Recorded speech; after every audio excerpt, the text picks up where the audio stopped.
Good morning. It's a beautiful day. I mean, it's cold as it's pretty cold out. Colder than I like it. Although I think it feels colder for me because I'm carrying a little less insulation than I'm used to. But that's okay. Fishies are just looking stunning. And I figured it's always fun to watch them eat their shrimp and their bloodworms at the very least. So let's do that together. And the brine shrimp is in.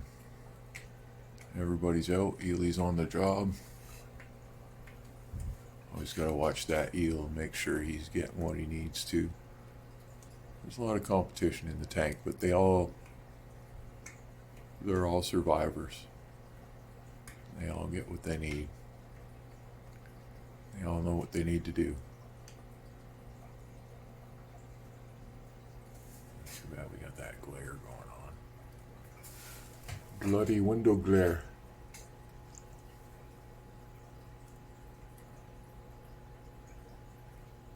You would think that would cause algae in my tank, but it doesn't.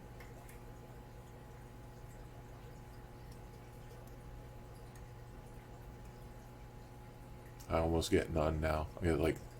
It takes weeks and weeks for this to happen.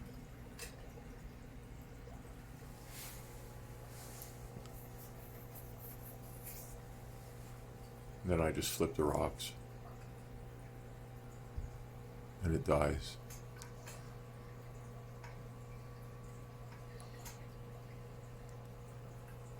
Yeah. See, I almost got every single speck of that already.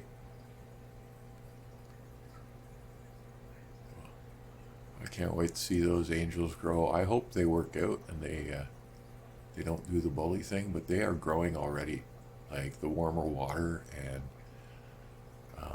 just the way they're getting fed alongside the discus, they're growing like bad weeds.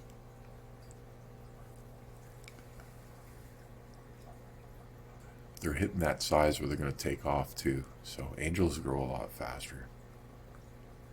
Those things will be huge by spring. And if they turned out to be a pair, it's going to be cool because I really like them, and they got the pearled bodies. It's starting to come in right now. You can see it more on him because he's bigger. It's probably a she because the girls always get bigger. You can see it coming in now. They were smooth up until recently, and now they're starting to pearl, or whatever they call those, the scaly bead things there. Very cool looking fish. Very cool looking fish. Best hobby ever. Yep. We've been warming hearts, let me tell you. We've been warming hearts, talking about alternative ways to do things. Suggesting that putting large cichlids in swamp tanks is really pissing people off. It's really catching a nerve on some.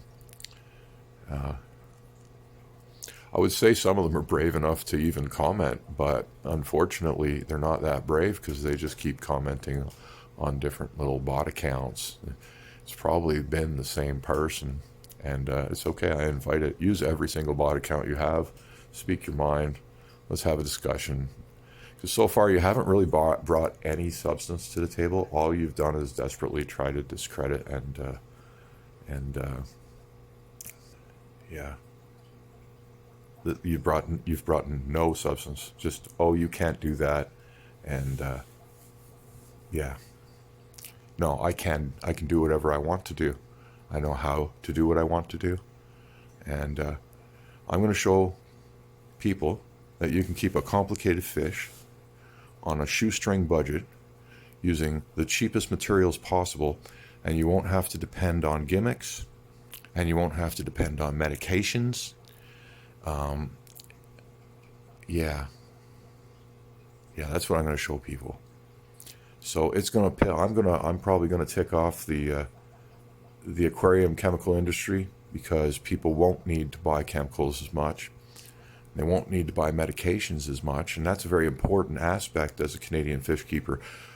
I was forced to learn this because I can't fix my tank with a big dose of PP solution. You know what I mean? I can't get it. I can't get it. I can only get weak meds that are ineffective, and I can't. I have to do things in this manner. But at the same time, I've done it so cheaply that it's almost funny. It's almost funny. And when people figure out that you can achieve this for next to nothing, the pendulum's going to swing. Because right now they're trying to save money by buying a jar of mud. You know what I'm saying?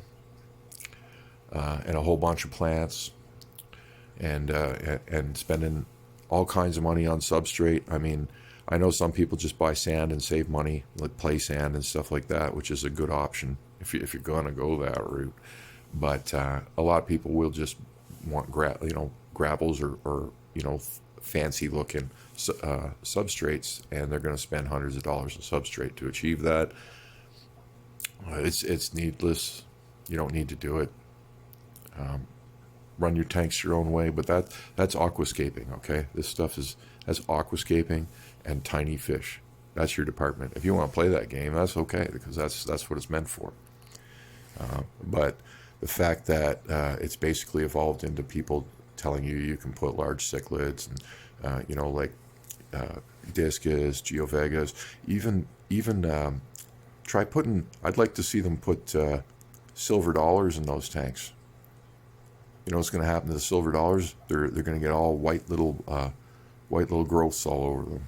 They'll be all fungus and bacteria infected skin, and they won't last very long. They're almost worse than the discus in that regard.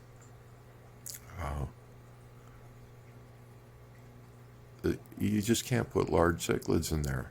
You just can't do it. Large fish, period.